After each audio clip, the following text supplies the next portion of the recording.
오늘 우리가 함께 살펴볼 하나님의 말씀은 시편 110편 말씀입니다. 시편 110편 말씀을 저와 여러분이 한 절씩 교독하도록 하겠습니다. 제가 먼저 읽겠습니다. 이것은 하나님의 말씀입니다. 주님께서 내 주님께 말씀하시기를 내가 너의 원수들을 너의 발판이 되게 하기까지 너는 내 오른쪽에 앉아 있어라 하셨습니다. 주님께서 임금님의 권능의 지팡이를 시온에서 하사하여 주시니 임금님께서는 저 원수들을 통치하십시오.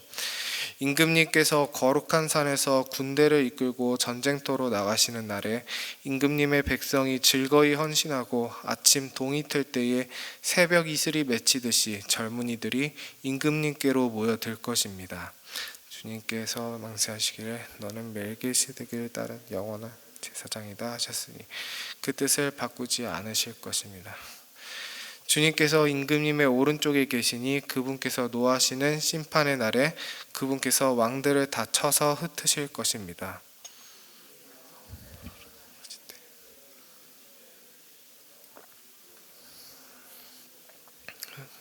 하실 것입니다. 임금님께서는 길가에 있는 시냇물을 마시고 머리를 높이 드실 것입니다. 아멘. 오늘 말씀은 학자들 사이에서 아주 논란이 많은 시입니다. 이 시의 배경이나 그 의미가 굉장히 모호하기 때문입니다. 그래서 이 시를 사실 제대로 살펴보려면 이 시의 원어 사본까지 깊게 살펴봐야 합니다. 하지만 그러기에는 제 능력이 역부족이기 때문에 오늘은 메시지를 중심으로 그리고 성경을 근거로만 해서 오늘 본문을 설교하려고 합니다. 많은 학자들이 이 시를 왕들이 즉위할 때 부르는 노래라고 정했습니다. 하지만 그렇게 되면 우리 예수님께서 하신 말씀이 조금 모호해집니다. 예수님께서 마태, 마가, 누가복음 세 곳에서 바리새인에게 이렇게 질문하십니다. 제가 마태복음 22장 42절을 읽겠습니다. 너희는 그리스도에 대하여 어떻게 생각하느냐? 누구의 자손이냐? 그러니까 바리새인들이 다윗 자손입니다 라고 대답합니다. 그런데 예수님의 정답은 그게 아니었다였습니다. 43절부터 읽겠습니다. 이르시되 그러면 다윗이 성령에 감동되어 어찌 그리스도를 주라 칭하여 말하되 주께서 내 주께 이르시되 내가 내 원수를 내 발 아래에 둘 때까지 내 우편에 앉아 있으라 하셨도다 하였느냐? 다윗이 그리스도를 주라 칭하였은즉 어찌 그의 자손이 되겠느냐? 아멘. 여기서 예수님께서 주께서 내 주께 이르시되 내가 내 원수를 내 발 아래에 둘 때까지 내 우편에 앉아 있으라 하셨도다 라고 하신 말씀이 오늘 우리가 읽은 본문 1절에서 가져오신 겁니다. 예수님의 말씀에 의하면 오늘 시편은 다윗이 누구에게 쓴 시입니까? 놀랍게도 다윗이 예수님께 쓴 시입니다. 다윗이 예수님을 위해 오늘 시를 썼다는 것이죠. 근데 말이 안 되죠. 다윗이 어떻게 자기 시대 속에서 예수님을 알고 그분을 주로 고백하고 경배할 수 있다는 말입니까? 근데 이게 정말 말이 안 되는 걸까요? 요한복음 8장 56절을 보시면 예수님이 유대인들을 향해서 이렇게 말씀하십니다. 너희 조상 아브라함은 나의 때 볼 것을 즐거워하다가 보고 기뻐하였느니라. 아멘. 세상에 아브라함이 예수님을 봤다고 합니다. 이게 얼마나 말도 안 되는 소리였는지 유대인들은 이 말을 듣고 예수님을 돌로 치려고까지 했습니다. 믿음 있는 제가 들어도 약간 고개가 갸우뚱해지는 그런 말씀이지 않았나 생각해 봅니다. 그리고 히브리서 11장 24절에서 26절도 봅시다. 믿음으로 모세는 바로의 공주의 아들이라 칭함받기를 거절하고 26절에 그리스도를 위하여 받는 수모를 애굽의 모든 보화보다 더 큰 재물로 여겼으니 모세가 그리스도를 위해 수모를 견뎠다라고 합니다. 시기상 모세가 그리스도를 위해 뭘 하기엔 아직 너무 이른 시기인데 말이 안 되죠. 그리고 다니엘서 3장 25절에 느부갓네살 왕이 다니엘의 세 친구인 사드락, 메삭, 아벳느고를 풀무불 안에 집어넣었는데 넣은 사람은 분명 3명인데 그 안에 보이는 사람은 4명인 것을 보고 느부갓네살이 이 신의 아들이 함께 있다라고 하는 장면이 있습니다. 이걸 저희 신학교에서 교수님이 가르치시는데 아무 설명도 없이 그냥 지나가시는 겁니다. 그래서 제가 쉬는 시간에 교수님한테 찾아가서 교수님 이거 예수님 맞습니까? 이렇게 여쭤봤습니다. 근데 이 교수님 성함이 기동현 교수님인데 나중에 이분 책도 한번 읽어보시기 바랍니다. 정말 철두철미한 분이시고 논리적이시고 냉철한 분이신데 제가 이거 예수님 맞습니까? 여쭤보니까 저한테 조금 짜증 같은 말씀을 하시면서 그럼 예수님 아니면 누구냐고 그러시더라고요. 그래서 그럼 예수님이 구약에서 몸으로도 계셨다는 거네요. 제가 여쭤보니까 너는 뭐가 그렇게 의심스럽냐 이렇게 저한테 말씀하시더라고요. 제가 졸지에 그때 혼났습니다. 교수님한테. 그냥 궁금해서 여쭤본 건데 아무튼 여러분 예수님께서 구약시대에 바벨론에도 가셨다라는 것을 믿으시기 바랍니다.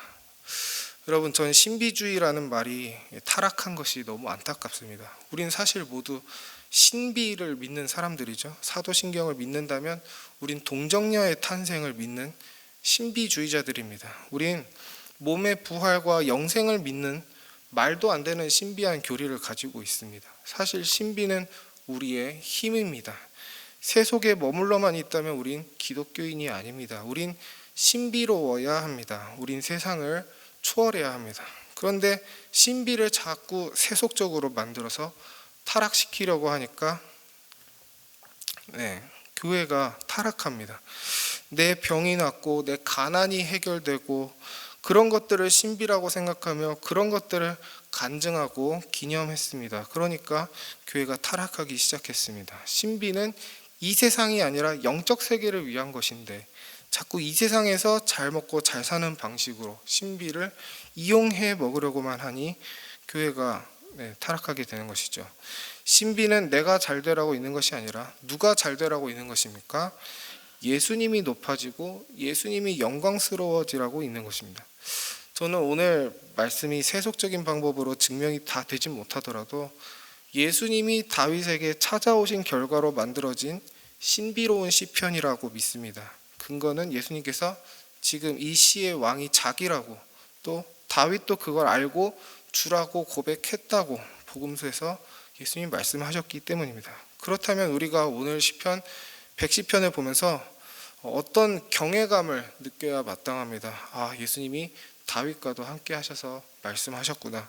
그 다윗은 또 그 예수님을 알아봤구나. 예수님은 정말 신실하셨구나. 예수님은 정말 대단하시구나. 여러분 말씀 묵상이라는 것이 이런 걸로 충분하지 않겠습니까? 예수님에 대한 경외감, 그분의 놀라우심을 느끼는 것만으로도 우리에게 충분합니다. 우리가 꼭 뭔가를 적용해서 내가 뭔가를 성취하지 않더라도 내가 진심으로 말씀을 통해 예수님에 대한 경외감을 느끼거나 그분의 신실하심에 동의한다면 우리 영혼은 그걸로도 부요하고 풍요로워집니다. 그게 내 하루의 성취 중 최고의 성취입니다. 여러분 말씀을 통해 다른 것을 성취하려고 하지 마시고 항상 예수님을 성취하시는 귀한 성도님들 되시기를 소망합니다. 특히 연말에 나를 돌아볼 때 올 한 해 내가 성취해 놓은 것이 없어서 특히 코로나라서 더더욱 성취보다는 결핍이 더 가깝게 느껴질 수도 있겠지만 구약 시대에도 그분의 백성들에게 신실하셨던 분이 여러분에게도 신실하셔서 여러분과 함께 하시고 여러분의 최고의 성취가 되실 줄로 믿습니다. 말씀을 좀 더 보겠습니다. 오늘 말씀에서 가장 어려운 부분은 사실 3절입니다. 히브리어는 굉장한 고대어인데요. 그 번역이 어려운 이유는 이 언어에 원래 모음이 없기 때문입니다. 모음은 나중에 발명돼서 붙여졌습니다. 원래는 자음만 있었습니다. 그래서 해석이 어렵습니다. 예를 들어서 제 이름이 김샘인데 누군가 책에 기읍과 시읒만 적어놨다고 칩시다. 이 기읍과 시읒이 감사인지 고신인지 김쌤인지 어떻게 알겠습니까? 그런데 유대인들이 대단한 게 그걸 또 어떻게 시스템을 만들어서 읽는 법을 책으로 만들고 해놨습니다. 그런데 오늘 말씀 3절은 학자들마다 의견이 분분합니다. 여러 가지 뜻이 가능하기 때문입니다. 근데 적어도 새 번역의 번역은 조금 곤란합니다. 의역이 너무 많이 들어갔습니다. 특히 군대를 이끌고 전쟁터로 나가시는 날이라는 말은 아예 존재하지가 않습니다. 개역개정만 봐도 그냥 간단하게 주의 권능의 날에라고 원어에 가깝게 되어 있습니다. 근데 상세한 원리를 말씀드리기는 어렵지만 앞서 말씀드린 것처럼 자음, 기읍과 시읒이 있으면 고생도 될 수 있고 감사도 될 수 있듯이 다른 모음을 붙이면 이런 말도 가능하다고 합니다. 임금이 태어나시던 날 이미 왕권을 받았습니다. 태어나시던 새벽녘에 거룩한 산에서 왕권을 받았습니다. 이 번역을 채택한 성경은 영어 성경으로 BHS, NAB, NJB, NEB 등이 있습니다. 이는 70인경이라는 사본의 해석을 근거로 채택한 해석입니다. 너무 어려운 얘기인데요. 제가 드리고 싶은 말씀은 오늘 말씀 3절이 일반적인 왕의 모습과 예수님의 거룩한 탄생의 모습을 함께 담고 있다라는 것입니다. 두 개가 다 말이 되게끔 적혀 있다는 것은 다분히 의도적이라고 보여집니다. 그리고 전 이 시 전체에서 단순한 세상적 왕이 아닌 뭔가 거룩한 것이 계속 드러나고 있다라고 보입니다. 예를 들어 1절에서 하나님께서 왕에게 이르기를 내 오른쪽에 앉아라 라고 하십니다. 이 명령은 사실 이례적입니다. 왜냐하면 보통 왕은 하나님의 우편에 앉지 않기 때문입니다. 왕은 보통 하나님의 앞쪽에 앉습니다. 시편 61편 7절, 89편 36절을 예로 들 수 있습니다. 왕이 하나님의 오른쪽에 앉는 모습은 구약에서 여기에만 등장합니다. 또한 너는 멜기세덱을 따른 영원한 제사장이다 라는 말을 들은 왕은 없습니다. 오히려 사울이 어설프게 제사장 흉내를 내다가 하나님 앞에서 왕직을 박탈당하죠. 근데 여러분, 왕이 제사장에 가깝다라는 것은 백성에게는 더할 나위 없이 큰 축복입니다. 여러분이 열왕기서나 역대기서를 읽어보시면 아시겠지만 왕이 하나님과의 관계가 안 좋다 그러면 백성들도 하나님과의 관계가 좋지 않습니다. 왕이 우상 숭배를 허용하면 백성들은 두 팔을 벌려서 환영합니다. 왕은 악한데 백성들이 선해서 백성들이 왕을 가르치고 왕을 바로잡고 하는 그런 모습은 제가 성경에서 보지 못했습니다.